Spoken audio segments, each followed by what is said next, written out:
जुग जिए मोर लालनवा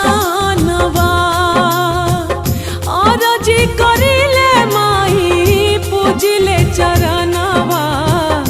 जुग जुग